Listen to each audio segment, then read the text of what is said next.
Salut les miraculeurs, ici Octolady. Aujourd'hui, on se retrouve pour enfin la review sur le film Miraculous. Je sais que vous l'attendiez, je n'ai pas pu en parler avant tout simplement parce que j'étais sous une sorte d'embargo. En gros, quand on est invité en tant qu'influenceuse à un événement Miraculous, on y est invité pour promouvoir la chose pour laquelle on y est invité. Là en l'occurrence, j'avais été invitée à l'avant-première du film, du coup pour promouvoir le film. Sachant que j'avais rien de bien à dire de positif sur le film, enfin quelques petits trucs mais vraiment pas grand chose, j'ai préféré m'abstenir histoire de pas me mettre en porte-à-faux et de pas avoir de problème tout simplement. Donc c'est pour ça qu'à présent je peux me permettre de parler du film tout simplement parce que on considère que j'ai pu m'y rendre par moi-même et que je ne réagis plus en tant qu'influenceuse à ce film là. Bon alors vous vous doutez du coup que mon avis ne va pas être super positif. Évidemment mon avis ne concerne que moi, c'est-à-dire qu'il va y avoir plein de gens qui vont avoir adoré le film, il y a d'autres qui vont avoir détesté le film, il y en a qui vont être mitigés, moi pour le coup j'ai vraiment pas aimé, mais ce que je veux dire c'est que mon avis il engage que moi, donc ça ne vous dites pas que mon avis est absolu et que j'ai absolument raison, ou inversement je ne me permettrai jamais de dire que votre avis est moins légitime que le mien. Évidemment c'est logique, c'est juste un avis sur un film qui concerne une série que j'adore. Voilà, tout simplement. Maintenant que les bases sont posées, on va pouvoir commencer à parler du film.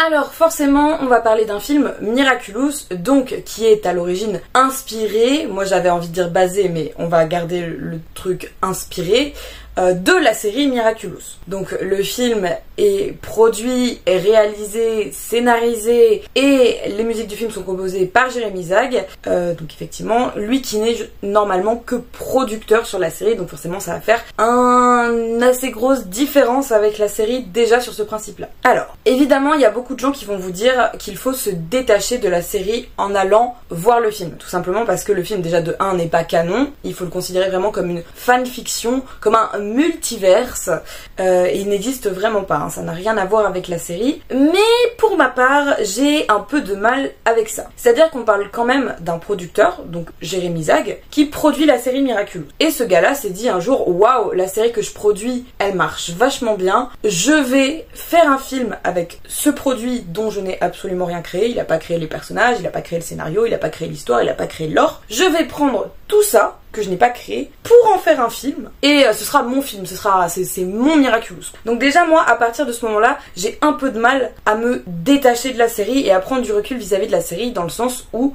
c'est quand même un gars qui prend tout d'une série qu'il produit déjà pour faire son truc. Donc forcément dans son film on va retrouver les mêmes personnages avec les mêmes vêtements, avec les mêmes voix, avec pour la plupart dans des lieux relativement similaires, ils ont à peu près le même objectif aussi. Donc pour moi c'est extrêmement compliqué de me détacher de la série à partir du moment où on me dit c'est pas du tout pareil, mais vous allez quand même retrouver les mêmes personnages, les mêmes voix, les mêmes... Donc déjà à partir de ce moment là c'est un peu compliqué. Mais j'ai envie de dire vaut mieux s'en détacher parce que si vous aimez vraiment la série, la comparaison elle fait tout de suite très mal. Moi personnellement quand je suis allée regarder Révolution et Représentation après avoir vu le film, ouf, le contraste était vraiment vénère. Donc sur le principe, oui, il faut qu'on se détache de la série à partir du moment où c'est pas la même chose, c'est pas canon. Mais moi ça a été extrêmement dur de m'en détacher dans le sens où je retrouve beaucoup de choses de la série dans ce film, ce qui est logique. Il y a beaucoup de gens qui essayent de comparer avec Spider-Man Into the Spider-Verse, mais par exemple Spider-Man Into the Spider-Verse, d'ailleurs je vais beaucoup comparer les deux films, à juste titre parce que de toute façon Jérémy a dit que son film c'était un mix de Spider-Man, La Reine des Neiges et des mangas, donc forcément la comparaison elle est logique aussi. Donc également ils ont le même budget que Across the Spider-Verse pour le film. Donc voilà, je vais faire des comparaisons avec Across the Spider-Verse tout au long du film, tout au long de la review pardon. Donc par exemple, la petite différence qu'il y avait avec Across the Spider-Verse ou Into the Spider-Verse pour les deux, c'est que par exemple le Spider-Man le plus populaire, c'est celui de Peter Parker. Et donc du coup c'est celui qui est connu par la plupart des gens, et dans la tête des gens, Peter Parker c'est Spider-Man. Dans beaucoup de comics c'est encore Spider-Man, dans tous les adaptations de films qu'on a vu jusqu'à maintenant, c'est Spider-Man. Donc c'est normal que quand on nous donne un autre Spider-Man, on arrive à se détacher de Peter Parker. Into the Spider-Verse, ils ont eu le parti pris de prendre Miles Morales, donc qui est une autre adaptation de Spider-Man, et du coup d'en faire le héros du film. Et c'est comme ça qu'on arrive à se détacher des aventures de Spider-Man classiques. Dans le film Miraculous, Marinette c'est Marinette, Adrien c'est Adrien, Gabriel c'est Gabriel, etc., etc. Donc déjà, le détachement vis-à-vis du média de base est quand même vachement plus compliqué. Et moi personnellement, la comparaison avec la série, elle est quand même relativement nécessaire. Parce qu'on parle quand même d'un film qui a été fait via la série Miraculous. Donc pour moi, la comparaison, elle est nécessaire. Elle n'est pas forcément pertinente, mais elle est nécessaire et elle est inévitable également. Même si il faut effectivement garder en tête que ce n'est pas canon, ce n'est pas le même univers, etc., etc.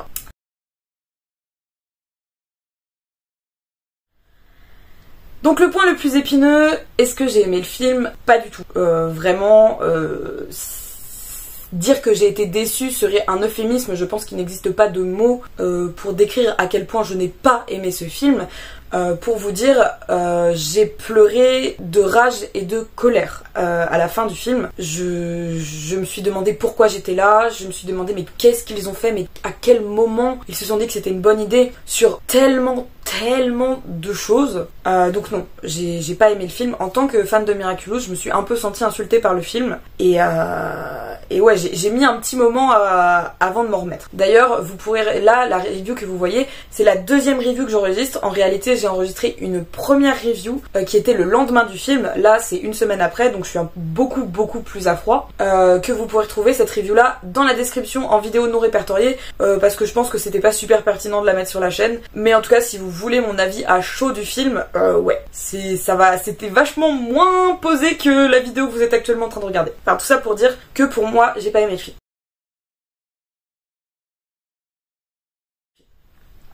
Alors, maintenant, pourquoi j'ai pas aimé le film? Tout simplement parce que, déjà, je pense ne pas être le public. Alors, le film était fait, certes, pour les fans, mais il était particulièrement fait pour les gens qui ne connaissent pas Miraculous, pour introduire d'autres personnes à l'univers de Miraculous. C'est aussi notamment, par exemple, pour ça que One Piece fait aujourd'hui une série live action. C'est pour pouvoir introduire de nouvelles personnes à l'univers de One Piece sans qu'ils aient à se taper 1000 épisodes ou 104 tomes. C'est un peu pareil. Le film Miraculous, il est aussi fait pour ça. Il est fait pour introduire de nouvelles personnes à l'univers de Miraculous. Et ouais, clairement, je ne suis pas public. Parce que le film est déjà très enfantin. Il est rushé, le scénario est inexistant, et franchement c'est peu de le dire, le scénario est vraiment inexistant, genre je ne sais pas où il est, mais en tout cas il l'a oublié apparemment. Les personnages sont creux, il y a beaucoup trop de chansons, alors attention, on était au courant que c'était un film musical, mais il y a beaucoup trop de chansons, et en fait Jérémy a fait l'erreur, pour moi, de condenser 5 saisons de Miraculous en 1h30. On en reparlera avec le côté scénario, mais pour moi ça c'était une énorme erreur. Il avait carrément le loisir de ne pas le faire, surtout qu'il nous a avoué vouloir faire une trilogie, donc en 3 films, tu peux traiter les 5 saisons. C'est carrément plus faisable qu'en un film de 1h30. Donc là j'ai pas trop compris pourquoi il avait fait ça. Après peut-être que c'est une volonté justement de se détacher de la série, comme ça il a rushé les 5 saisons en 1h30, comme ça il peut faire carrément autre chose et se détacher de la série. Ça peut se comprendre, moi je trouve que c'est un mauvais choix. Mais ça, encore, c'est mes convictions personnelles. Donc non, je n'ai pas aimé le film et je vais vous détailler le pourquoi du comment durant toute cette vidéo.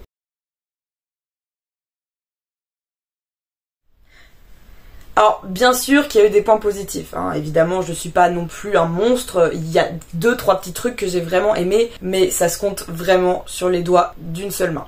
Alors, on va pas se mentir, l'animation c'est le gros point fort du film. Franchement, c'est incroyable. On n'est pas au niveau de Cross the Spider-Verse, c'est-à-dire qu'au niveau de à chaque fois que tu fais un arrêt sur image, t'es sur une œuvre d'art, on n'est pas à ce niveau-là non plus, mais on va pas se mentir, c'est quand même beau. Il y a des plans qui sont assez incroyables, et franchement c'était joli à regarder, ça t'en met plein les yeux, ça, y a pas de souci. On est clairement sur une patte à la Disney Pixar, de toute façon, Jérémy s'en est jamais vraiment caché, hein, c'était vraiment sa volonté de faire quelque chose comme un peu un Disney, donc là-dessus, c'est totalement réussi, les jeux de lumière sont vraiment très jolis, les jeux sur les yeux sont vraiment incroyables, ça on peut pas lui enlever. Franchement, au niveau de l'animation, c'est très beau, donc bravo aux artistes et aux animateurs du film, parce que ça là-dessus, franchement c'était impeccable. Et c'était au moins, moi c'était mon gros point positif du film, du coup j'étais contente d'en avoir plein les yeux. À propos de Miraculous, là-dessus, pas de soucis, c'était très très beau. Deuxième petit point positif, qui malheureusement a été bien trop court à mon goût, ce sont les méchants, enfin les super vilains du mime et de la magicienne. Eux pour le coup, ils étaient vraiment super cool et j'ai été très déçue de les voir à peine 5 minutes. Ils apparaissent vraiment pas longtemps. Ils apparaissent quand Papillon les akumatise et puis après ils ont une scène à la fête foraine où c'est eux les grands vilains. Et franchement, ils étaient super cool. Le mime est ultra badass. Il fait des actions d'explosion, franchement c'est très très cool. Il y a de très beaux plans avec le mime, notamment un plan que j'avais déjà montré où il y a le mime avec une explosion derrière lui. Le plan est vraiment incroyable. Franchement c'est eux qui auraient dû être les méchants principaux du film. On aurait dû les avoir eux en akumatisé principal avec Papillon en fond quoi.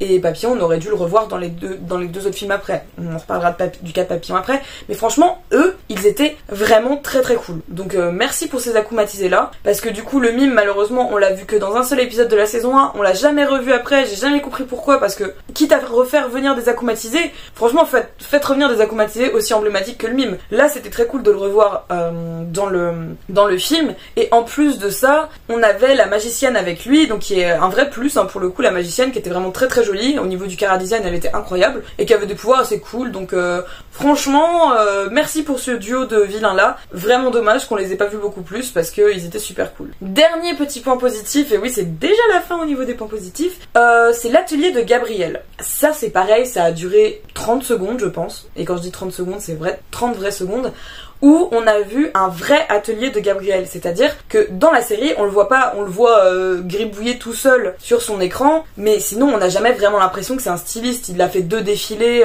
dans la série, on l'a vu faire des produits avec Tsurugi là dans la dernière saison, mais je veux dire sinon en termes de stylisme Gabriel c'est vraiment niveau 0 quoi, on sait juste qu'il est styliste mais à part ça c'est pas trop ça. Donc là c'était vraiment cool de voir un vrai atelier de couture avec des assistants, des gens et tout, lui qui donne des vrais conseils au niveau d'une robe. Ça c'était super cool. Ça, moi pour le coup j'ai kiffé, c'était un peu mon petit kiff personnel sur Gabriel. J'étais super contente et voilà. Mais ça a été aussi bien que les 30 secondes pendant lesquelles ça a duré.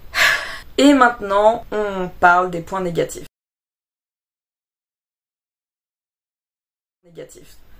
Donc le traitement des personnages. On va parler du traitement de Gabriel en particulier avant parce que moi c'est mon gros point négatif du film, mais je vais parler du traitement des autres personnages en même temps, juste après. Le personnage de Gabriel a été bousillé. Alors encore une fois évidemment je vais fatalement comparer à la série, mais pour moi ça me paraît logique en fait.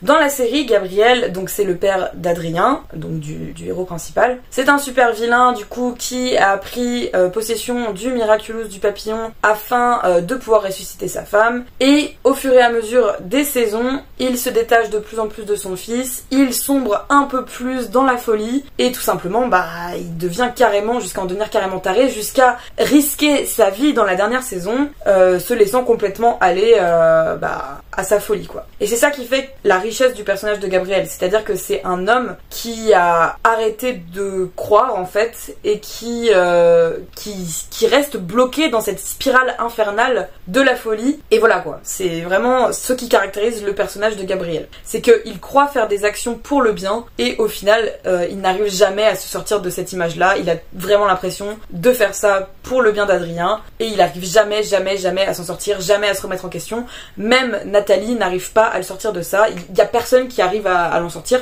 Il y a même des personnages comme Tomoe qui l'enfoncent un peu plus. Dans le film, Gabriel, il est très loin du grand méchant charismatique qu'on adore. C'est-à-dire que, alors forcément il y a des différences avec la série, c'est normal, c'est un travail d'adaptation. Après, on a le droit de ne pas aimer les choix qu'ils ont faits. Je pense que c'est normal. Là, en l'occurrence, Gabriel, donc il a trouvé, alors on lui a donné une boussole qui lui permet de trouver le Miraculous du papillon. Ça, pourquoi pas, à la limite, c'est très bien. Mais il y a une grosse différence, c'est-à-dire que Nourou est là, mais en fait, on nous explique que le papillon, c'est une entité. Gabriel n'est pas le papillon, c'est différent en fait. En gros, le papillon, c'est une espèce d'entité qui habite la broche du Miraculous du papillon et qui prend le contrôle de Gabriel quand celui-ci décide de se laisser aller. Donc c'est quand même très différent déjà. C'est pas Gabriel qui sombre dans la folie, c'est une entité qui prend le contrôle de Gabriel. Donc déjà là-dessus...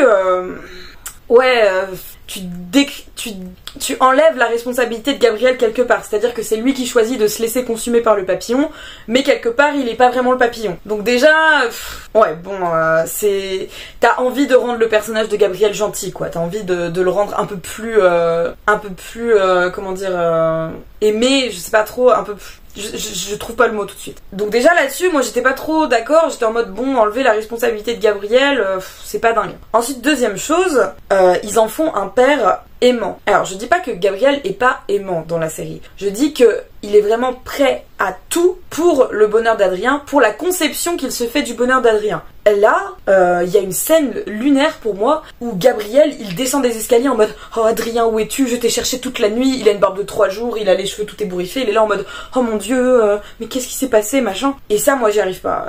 J'y arrive pas. J'ai vu beaucoup de gens dire « Mais voilà, c'est ça le Gabriel qu'on voulait dans Miraculous. » Bah non, désolé, hein, ou alors vous avez pas trop compris comment fonctionne le personnage de Gabriel, mais moi, personnellement, non, c'est pas ça le Gabriel que je veux. C'est pas un Gabriel fade et inintéressant que je veux, en fait. C'est un Gabriel avec du développement. Et là, bah, 1h30, tu aurais pu avoir le temps de le faire, mais on va expliquer pourquoi il n'y a pas eu le temps un peu plus tard. Enfin bref, du coup, Gabriel est fade. Et voilà quoi, j'aime pas du tout le personnage de Gabriel. On a également à la scène de bataille finale, Gabriel, quand il se rend compte que c'est Adrien Chat Noir, le mec il abandonne tout quoi. Il fait oh mon dieu non, en fait mon fils c'est Chat Noir, oh là là, bah du coup je vais tout arrêter. Il lui raconte tout, il y a un espèce de moment flashback où il raconte sa vie en mode oui mais tu comprends Adrien, c'est parce qu'en fait j'aime ta mère et qu'elle était tout pour moi et du coup j'ai décidé de faire le mal et tout. Et Adrien il fait ouais mais c'est pas bien, il fait oh mais t'as raison OMG. Et voilà, c'est comme ça que finit Papillon dans le film.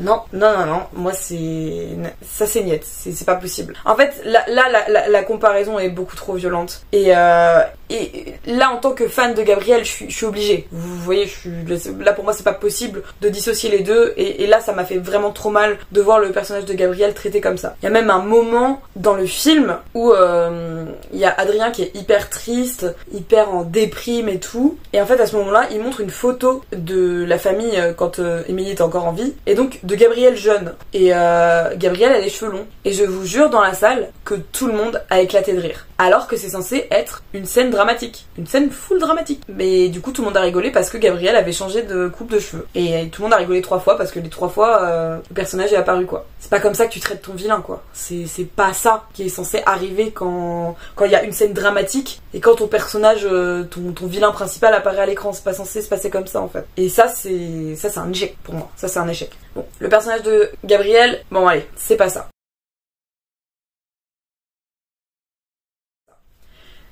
Les héros principaux, c'est pareil, ils sont différents. Il faut s'y faire. Plague est réduit à un gag de paix, et c'est même pas une vanne, hein. C'est Plague est réduit à un gag de paix. Tu vois Plague 2 fois dans le film, et l'une des seules fois où tu le vois, c'est il pète. Voilà, c'est affligeant.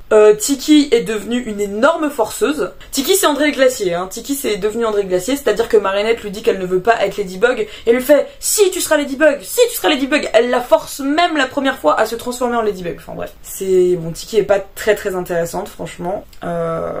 Pareil pour le peu de fois où on la voit, elle est pas très intéressante. Marinette, j'ai pas trop grand chose à dire là-dessus parce que j'ai pas eu l'impression de voir Marinette non plus à cause des changements de voix qu'il y a eu, mais ça on en parlera au niveau des chansons. Mais bref, Marinette et Adrien c'était un peu compliqué. Adrien il est vraiment différent. Bah déjà Adrien c'est un dark emo dépressif. Genre entre toutes les 2 répliques il met des écouteurs et il écoute du Linkin Park ou du Evanescence en étant tout seul dans les couloirs quoi. Voilà. Par contre il se rebelle contre son père. Ça ok pas de problème. Il lui gueule bien dessus à un moment. J'étais là en mode d'accord, pourquoi pas, à la limite. Voilà.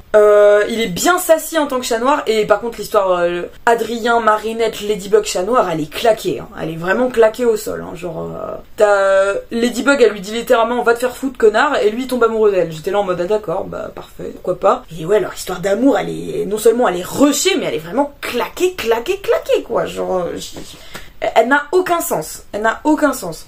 Genre, Marinette, elle invite Adrien au bal, elle fait oh non, bah du coup, lui il dit bah non, désolé, parce qu'il aime déjà quelqu'un d'autre, mais en fait, Ladybug lui a foutu un râteau, donc enfin bref. En fait, il y a tellement peu de scénarios que j'arrive même pas à remettre tout dans l'ordre. Le scénario est absent.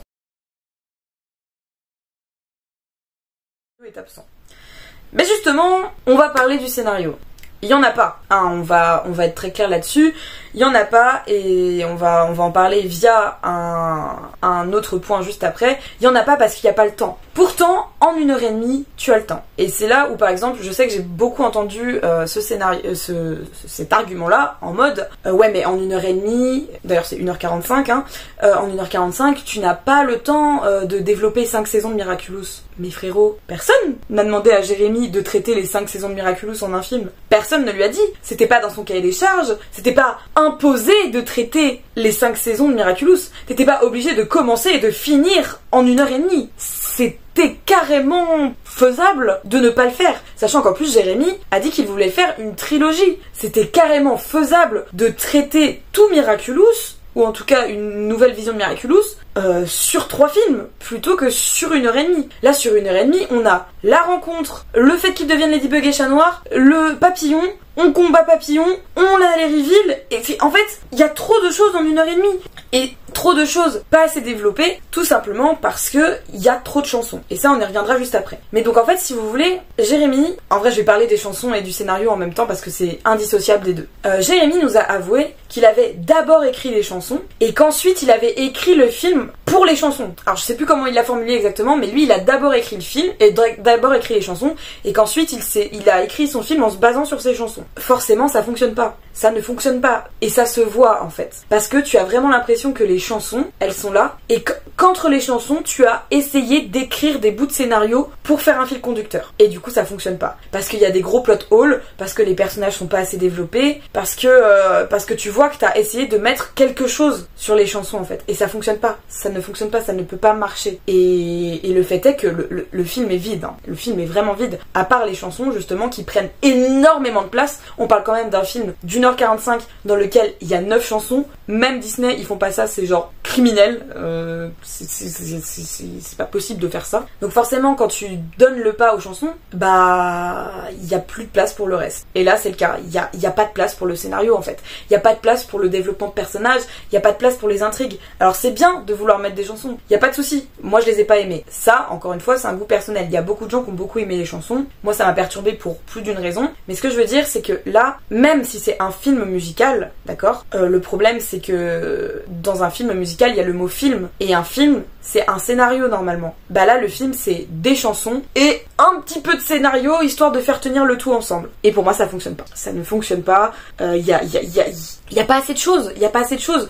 Il y a des trucs qui sont sautés. On a des énormes ellipses de temps en temps. Genre, à un moment, on voit Adrien et Marinette passer du temps ensemble, mais c'est sur fond musical.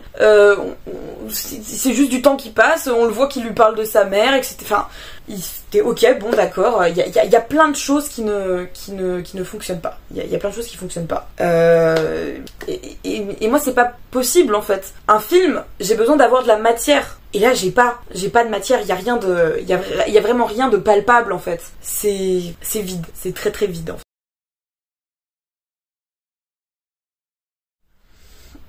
Et justement on va parler des chansons. Les chansons, il y en a 9 sur un film d'1h30, donc je vous laisse représenter un peu ce que ça fait. Je pense que ça doit faire 20% du film en vrai, c'est énorme. Et il y a un énorme point noir pour moi qui est Lou. Alors, ne me fais pas dire ce que je n'ai pas dit, Lou elle chante extrêmement bien. Alors là-dessus, il n'y a aucun souci, c'est-à-dire qu'il n'y a pas de remise en question à faire là-dessus. Lou chante très bien. Le problème, c'est les transitions Anouk Aubois, donc qui est la voix de Marinette, et Lou. Alors, je sais qu'il y a plein de gens qui vont me dire oui, mais dans certains films, c'est pas les mêmes gens qui chantent et les mêmes gens qui parlent. Oui, on est d'accord, mais dans ces films-là, vous remarquerez qu'en général, on ne voit pas la différence entre la voix chantée et la voix parlée. Parce que c'est le boulot d'un directeur artistique de faire ça. C'est-à-dire de prendre quelqu'un, 2 acteurs, ou actrices en l'occurrence, qui ont des voix relativement similaires pour que quand ça passe en voix chantée, tu n'aies pas de mal à te dire que oui, effectivement, c'est le même personnage qui chante. Lou, elle a littéralement 3 tons en dessous de celui de Marinette, ou en tout cas de celui d'Anouk Aubois. Ce qui fait que quand tu passes de Marinette à Lou, franchement, ça te sort du film. Honnêtement, ça te sort du film. T'es là en mode quoi? Ok, ah oui, non. Alors c'est Ruel qui. Et en fait, le problème, c'est que comme les chansons, il y en a vraiment toutes les 10 minutes, je crois que le plus court passage entre 2 chansons, c'était 5 minutes. Mais comme les chansons, t'en as littéralement toutes les 10 minutes, bah t'as des passages de Lou, Marinette qui te sortent du film très très très souvent. Et pour moi, je sais pas ce qu'il y a avec Lou, s'il la kiffe de ouf ou s'il aime vraiment sa voix, très bien. Mais dans ces cas-là, peut-être, et c'est pas ouf ce que je veux dire, mais peut-être qu'il aurait fallu que Lou double carrément Marinette. Parce que là, donc forcément, ça aurait changé. Et ça aurait été triste pour Anouk, mais et j'adore la performance d'Anouk. Mais là, le problème, c'est que soit il aurait fallu qu'Anouk chante, et je pense qu'Anouk elle chante très bien, y a pas de souci là-dessus. Soit il aurait fallu que Lou double Marinette, ou qu'il trouve quelqu'un qui ait une voix relativement proche de celle d'Anouk. Mais là, le contraste est beaucoup trop violent. Et c'est vraiment très désagréable. Vraiment. Moi, je l'ai mal vécu. Hein. Vraiment, j'étais là en mode, oh putain, ouais, encore. Bon, après, c'était un film musical, ça, on était prévenus. Ça fait des mois qu'on le savait, des années même. Hein. On savait que c'était un film musical. D'ailleurs, on pensait tous que ce mur qui nous sépare était dans le film. Au final, non, c'est plus fort ensemble. Donc d'ailleurs, il y a Elliot qui a remplacé Lenny Kim. Et pour le coup, Elliot, sa voix elle colle très bien. C'est-à-dire que la transition Benjamin Bollen-Elliot, elle est carrément plus smooth que la transition Anouk-Lou. Ça, c'est pas possible. Et Antoine Thomé, incroyable, il chante incroyablement bien. J'étais ultra surprise, même si j'aime pas du tout la chanson du papillon dans le sens où ça a rien à foutre là. Mais alors lui, qu'est-ce qu'il chante bien. C'était incroyable. La dernière note là de sa chanson, elle est incroyable. Et j'ai vraiment beaucoup aimé. Mais bon, trop de chansons. Pour la plupart, très niaise. Et quand je dis niaise, on parle du sommet de la niaiserie. Il y a des chansons qui sont carrément repris de thèmes originaux, parce que je sais que Jérémy, il dit qu'il a composé les chansons, mais il a sûrement composé des chansons de la série, j'imagine, parce que il y a quand même la chanson de Tiki Marinette qui est sur littéralement la musique du générique de Miraculous, et Plus fort ensemble qui est sur la musique de Frother ou Mayura, je sais plus, de l'épisode Frother ou l'épisode Mayura. Donc bon, donc voilà.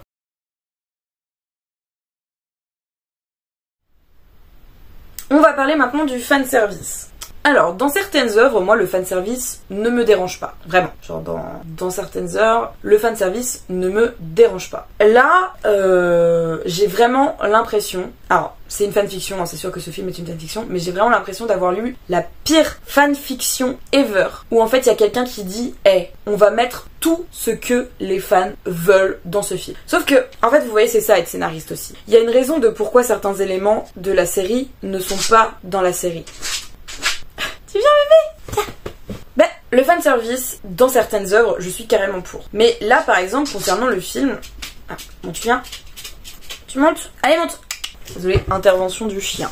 Dans le film, et quand je dis que j'ai vraiment l'impression que c'est la pire des fanfictions, il y a des raisons de pourquoi certaines choses dans la série ne sont pas dans la série. Tout simplement pour des raisons de cohérence ou de bonne écriture, tout simplement. Et là, pour le coup, Jérémy s'est dit, vas-y, on va donner aux fans ce qu'ils veulent. Mais il y a des fanservices qui sont bien faits. Là, par exemple, je vais reparler d'Into the Spider-Verse, mais par exemple, dans Into the Spider-Verse, on a plus de 200 Spider-Man, et du coup, c'est trop cool, parce que c'est des easter eggs, et tout le monde est hyper content, et tu vois plein de Spider-Man, tu fais, oh, c'est trop cool, machin, il y en a plein. Mais c'est bien fait, c'est-à-dire qu'il y a une logique à ce qui se passe. Dans le film Miraculous, le fanservice, il est lourd en fait. Il est vraiment très lourd. Le Lady Noir, il est à outrance, sauf que le Lady Noir n'a absolument aucun sens. On a le Gabriel aimant, on a le Adrien qui se rebelle, on a plein de petits... On a Lucas qui est là, on sait pas pourquoi il est là, mais il est juste là, il sert de pot de fleurs comme absolument tous les autres. Et ouais, le fanservice, j'ai eu énormément de mal avec. De mal avec le fanservice du film, parce que je l'ai trouvé outrancier, putassier même, on va dire. Et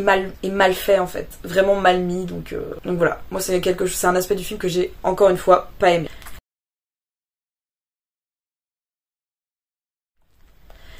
Jérémy a aussi dit qu'il s'était beaucoup inspiré des films, enfin il s'était inspiré de Spider-Man et des princesses Disney dans le film. Bah ça se voit beaucoup même. Il y a des plans qui sont à la limite du copier-coller de certains films. On n'a pas le Lucky Charm dans le film, on a le pouvoir de l'amour, voilà. Ça ressemble beaucoup à une scène de la Reine des Neiges. On a une scène qui est quasiment la même que dans Into the Spider-Verse avec Marinette qui s'accroche au métro et qui se laisse traîner par le train.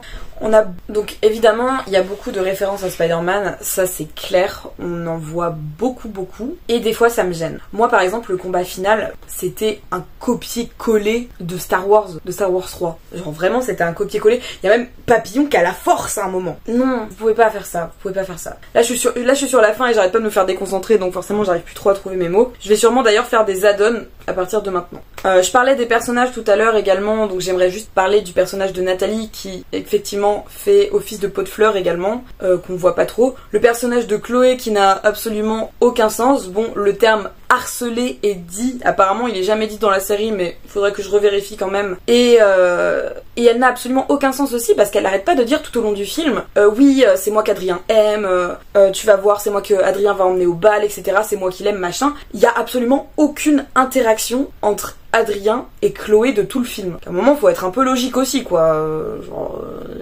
il y a pas trop de sens à ce qu'elles disent ça, ils interagissent pas une seule fois ensemble durant tout le film, donc bizarre. Alia, bon bah le personnage d'Alia il est fidèle à elle-même. La première fois qu'elle voit Marinette, elle lui dit oh c'est vrai que tu es une Miss Catastrophe et que tu arrives toujours à te mettre dans des situations ultra embarrassantes. Elle dit oui haha faudrait pas que tu traînes avec moi et tout, et Alia elle fait mais non j'adore filmer des gens en situation de catastrophe, soyons amis. Génial, merci Alia, merci d'être encore une fois un des pires personnages de la série quoi. Maître Fou, bah ils l'ont pris au sens littéral du terme, c'est-à-dire que c'est un vieux mec complètement barré, donc ça détruit le personnage d'origine, mais à la limite le jeu de mots est fun. À la limite Maître Fou il te fout un mec un peu débile qui fait tu es l'élu Marinette. Bon, le parti pris qu'ils ont eu de ridiculiser ça c'était ok, mais bon c'est voilà. Je voudrais revenir vite fait sur le scénario parce que je me rappelle que je disais que j'allais revenir sur Spider-Verse et que l'argument de en 1h30 on peut pas traiter une saison entière de Miraculous, j'avais dit oui mais il n'était pas obligé de traiter les 5 saisons en un film sachant qu'il va en faire 3, mais je voudrais également prendre l'exemple de Into the Spider-Verse ou Across the Spider-Verse parce que les deux exemples sont bons. En tout cas Across the Spider-Verse, donc même si c'est une suite, on est quand même sur un film qui fait 1h55 quand celui de Miraculous fait 1h45, et dans Across the Spider-Verse on arrive à développer 3 personnages de manière très bien. Et il faut se dire aussi que Across the Spider-Verse c'est basé sur des comics, t'as quand même 10 fois plus de contenu que la série Miraculous. Et en 1h55, donc en 10 minutes de plus que Miraculous, tu arrives à faire des développements de personnages et à faire un scénario qui tient la route. Ce que n'arrive pas à faire Miraculous alors qu'ils ont 5 saisons à traiter, qu'ils n'étaient pas obligés de traiter les 5 saisons en 1h30 de film, et que le mec veut littéralement faire 3 films. Donc il avait largement le temps de bien étaler les choses et de faire des choses un peu plus cohérentes. Mais encore une fois, c'est vrai que si il boucle les 5 saisons de Miraculous dans son premier film, ça veut dire qu'avec le film 2 et 3, il peut faire des choses totalement différentes et qu'on n'a jamais eu. Mais il faut quand même se dire que à partir de son film 2 et 3, on a plus Papillon, on n'a plus les identités secrètes de Ladybug et Chat Noir, et on a éventuellement Mayura, parce qu'il faut savoir que on a Emily quand même qui est là. Emily est un peu plus présente dans le film, ça c'était cool aussi. C'est un point, j'aurais pu mettre ça dans les points positifs. Emily est un peu plus présente dans le film, ça c'était cool, de la mettre un peu plus en avant, parce que c'est vrai que dans la série elle est un peu laissée à l'abandon, enfin moins depuis les saisons 4 et 5, mais là c'était cool, ça c'était marrant. Kagami était prétendument dans le film, on l'a pas vu, hein, je sais pas, on a vu Lucas encore une fois, mais voilà.